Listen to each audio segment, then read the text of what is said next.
বন্ধুরা, তো দেখো আমার এগুলো দেখো ছালগুলো আমি কেটে ছোট ছোট করে কেটে ভালো করে ধুয়ে নিয়ে জলে ডুবিয়ে রেখেছি। আর দেখো এখানে আমি দিয়েছি দুটো পেঁয়াজ। আর এখন আমি মশলা পিষে নেব। হ্যালো বন্ধুরা, তো আমি এখন দেখো এখানে মশলা পিষে নিচ্ছি। এটা নিয়ে নিলাম জিরা, একটু গোলকি, তারপরে নিয়ে নিলাম আদরক।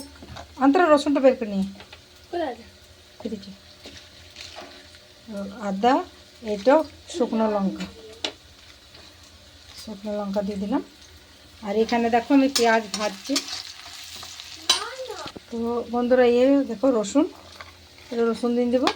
তখন আমি মশলাটা পিষে নেব, ততক্ষণ এটা ভাজা হোক।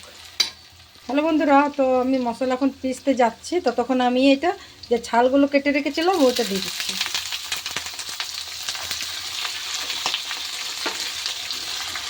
বন্ধুরা এখানে 1 কিলো ছাল হবে, ছাড়িয়ে মানে যতটা রেখে দেবো বাবার জন্য নাকি ই করবে। আচ্ছা,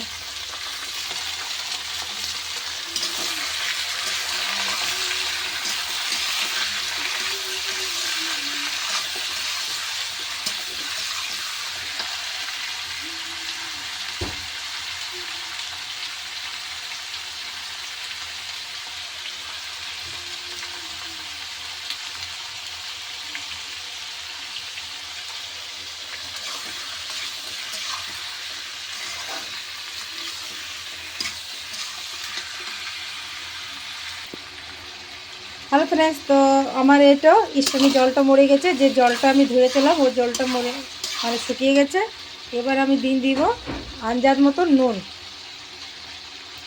এটা নুন, নমক 2 চামচ নমক দিয়ে দিলাম। এখন আমি দিয়ে দেবো 1 চামচ ভর্তি করে হলুদগুলো, মানে হলুদ গুঁড়ো। তো বন্ধু এই নেড়ে নেবো এটা।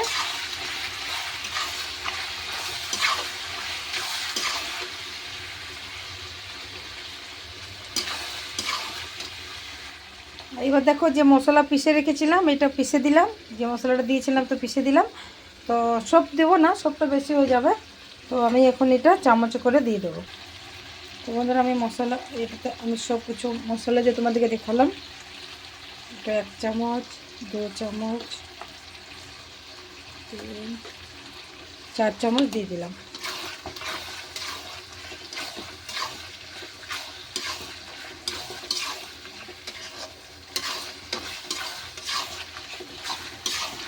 তো বন্ধুরা দেখো কি সুন্দর কালার এসছে।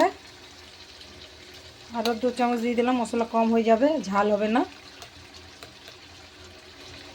দেখো বাস আর দেবো না, অনেক বেশি হয়ে যাবে, বেশি হয়ে গেল। মানে 1 কিলোর বেশি মাংস আছে। হ্যালো বন্ধুরা, তো আমি এই দেখো এটা ঢেকে দেবো।